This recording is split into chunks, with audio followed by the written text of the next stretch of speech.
Friends, imagine waking up one morning and hearing that the United States had asked the European Union's diplomats to pack their bags and leave Washington. Imagine the partnership that helped rebuild Europe after World War II suddenly starting to crack. The alliance that supported the creation of NATO, protected Western democracies, and shaped global politics for decades now looks uncertain. That is the kind of moment the world may be facing right now. Reports began to circulate that the administration of Donald Trump was considering one of the most dramatic diplomatic moves in modern American history. The message behind it was clear: Washington may no longer be willing to treat the European Union as a trusted partner. Instead, some leaders in the United States are beginning to see the EU as a competitor that must be challenged. At the center of this growing tension is Ursula von der Leyen, the President of the European Commission. She oversees trade policy for the entire European Union and represents the interests of 27 member nations. Over the past few years, she has often disagreed with the economic and political approach promoted by Donald Trump, especially when it comes to global trade and environmental policy. So what exactly is happening? Why are tensions between Washington and Brussels increasing? And what could it mean for the global economy if the relationship between the world's two largest economic powers begins to break down? To understand the situation,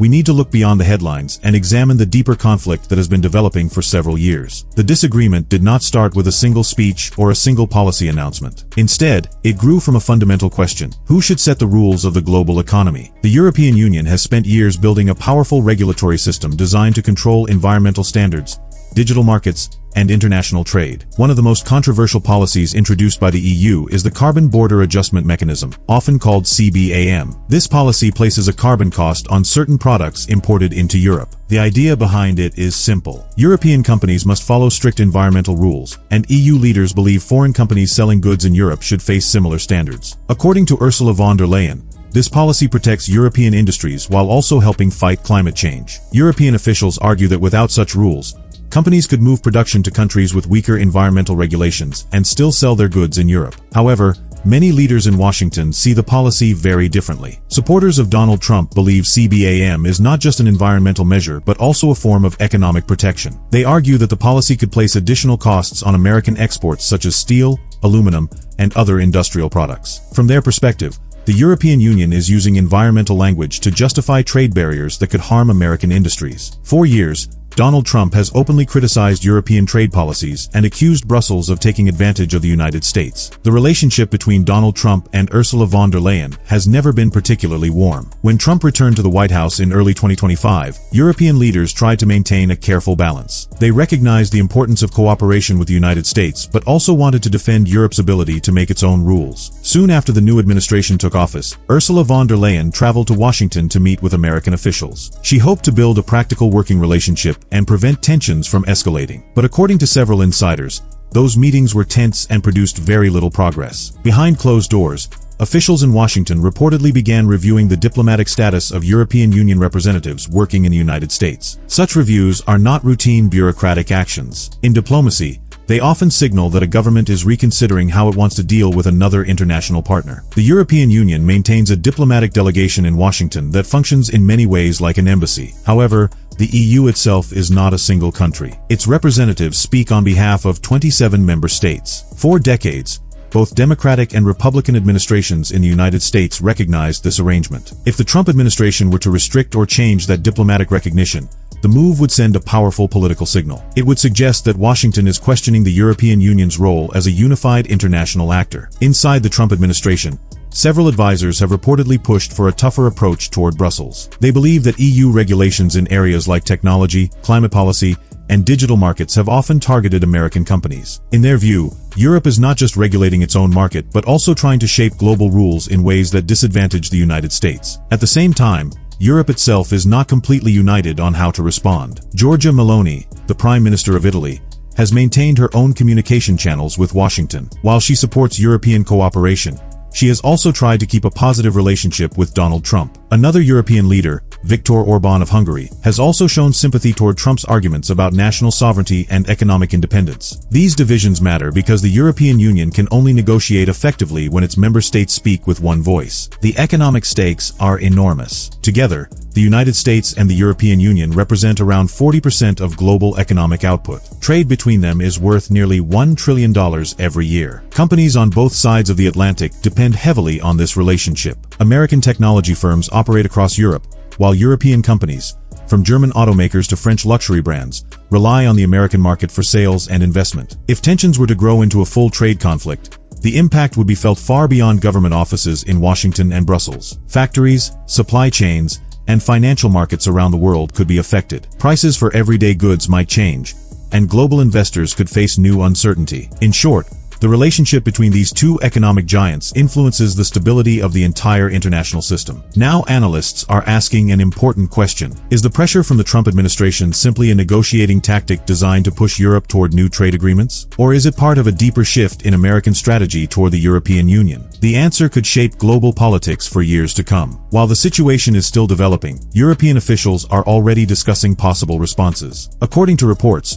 Ursula von der Leyen and her team have been preparing economic countermeasures in case tensions continue to rise. The European Union's strongest tool in a trade dispute is access to its massive single market. The EU controls the rules that determine which foreign products can enter that market and under what conditions. If Brussels decides to respond strongly, it could introduce targeted tariffs or regulations affecting specific American industries. Some reports suggest that European officials have already considered measures focusing on politically sensitive exports from the United States. These could include agricultural goods from major farming states, well-known American beverages, or certain manufacturing products. The idea behind such measures would be to apply economic pressure while still keeping the door open for negotiations. For now, both sides appear to be watching each other carefully. Diplomats, economists, and political leaders around the world are paying close attention to every statement and every decision. Whether this dispute eventually leads to compromise or confrontation will depend on the choices made by leaders such as Donald Trump and Ursula von der Leyen in the coming months. What is clear is that the outcome will not only affect the United States. The European Union has used this kind of strategy before. During the first presidency of Donald Trump, the EU responded to American tariffs on steel and aluminum with its own counter-tariffs. Those tariffs were carefully chosen to target products from regions in the United States that were politically important for Trump. The goal was simple: create pressure where it would matter most politically. But the situation today is much more serious. The stakes are higher, and Ursula von der Leyen understands that very well. The Carbon Border Adjustment Mechanism, often called CBAM, is not a small policy that Brussels can quietly pause in order to calm tensions. It is one of the main pillars of the European Union's Green Deal and its long-term industrial strategy. For Ursula von der Leyen, this policy is closely connected to her political reputation. She has strongly promoted the idea that Europe can lead the world in climate policy while also protecting its industries. If she suddenly retreats from CBAM because of pressure from Washington, it would not only be a policy defeat, it could also damage her credibility as a leader. Backing down could weaken the political support she has inside the European Parliament. It could also strengthen politicians across Europe who argue that the EU is unable to defend its own economic interests when major powers apply pressure. For many critics of European integration,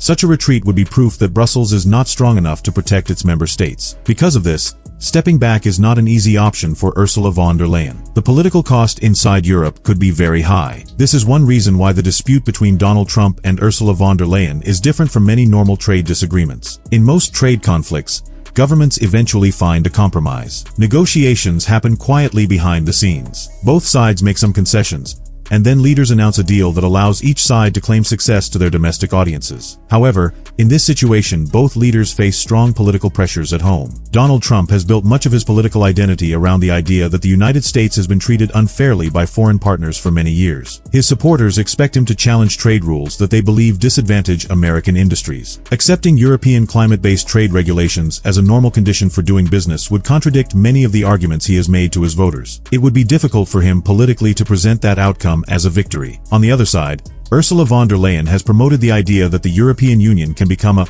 regulatory superpower. Her vision is that Brussels can create global standards that influence markets around the world. In this vision, even large economies like the United States eventually adapt to European rules if they want access to the EU's huge market. Because of these competing narratives, neither leader wants to appear weak in public. This political reality makes compromise more complicated than usual. Another sensitive issue in the middle of the dispute is the diplomatic status of European Union representatives in Washington. If the administration of Donald Trump were to limit or change that status, Ursula von der Leyen would face a difficult choice. One option would be to respond in a similar way by reviewing or restricting American diplomatic arrangements within the European Union. Such a step would sharply escalate the conflict and could create one of the most serious diplomatic disputes between the United States and Europe in decades. Another option would be to avoid direct retaliation and instead pursue legal or institutional channels through international organizations. In that scenario, The EU might also work with other major economies to apply pressure on Washington through global trade frameworks. Both paths carry risks. Escalation could increase tensions quickly, while a softer response might be interpreted by some European leaders as a sign of weakness. The situation becomes even more complex because not every European government views the relationship with the United States in exactly the same way. Some national leaders are developing their own separate connections with the Trump administration. For example,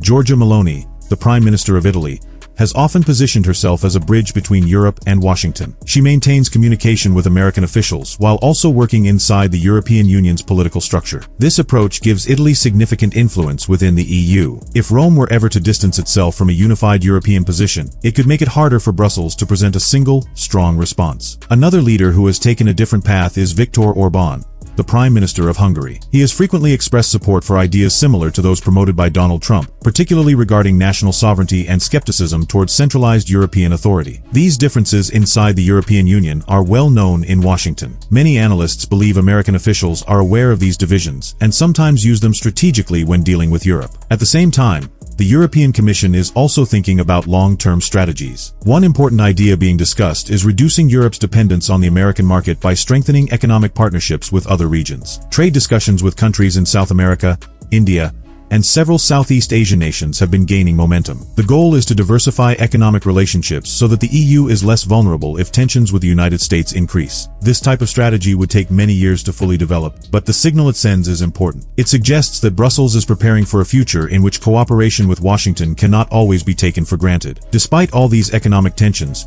one major factor continues to hold the relationship together: security cooperation. For decades, the United States and Europe have shared a close defense partnership through NATO. This alliance involves daily coordination between military forces, intelligence sharing, and joint defense planning. The security structure connecting both sides of the Atlantic has been a central part of international stability since the end of World War II. Because of this, many military leaders on both sides understand that a complete diplomatic breakdown would create serious risks for global security. Quiet conversations between American commanders and European defense ministers continue behind the scenes. These discussions emphasize that regardless of trade disagreements, the basic security framework linking North America and Europe must remain stable. The practical cooperation between their armed forces cannot easily be replaced. Still, the current tensions are already influencing how European governments think about the future. Some countries are increasing their own defense investments and discussing greater strategic independence. In Germany, political leaders including Friedrich Merz have spoken about strengthening national and European defense capabilities. France has also long promoted the idea that Europe should build more independent military capacity within the EU framework. Even smaller European countries that have traditionally relied heavily on American security guarantees are beginning to ask new questions about how those guarantees might evolve in the future. All of this suggests that the relationship between the United States and Europe is entering a new phase. The alliance itself is not disappearing, but the assumptions that shaped it for decades are being reconsidered. For much of the period since 1945, leaders on both sides of the Atlantic believed their partnership was natural and permanent. Cooperation was often based on trust and shared expectations. Today, the relationship may become more complex and more transactional. Economic disagreements, political differences, and strategic debates are likely to play a larger role in shaping future decisions. Leaders such as Donald Trump and Ursula von der Leyen now find themselves guiding their regions through this period of change.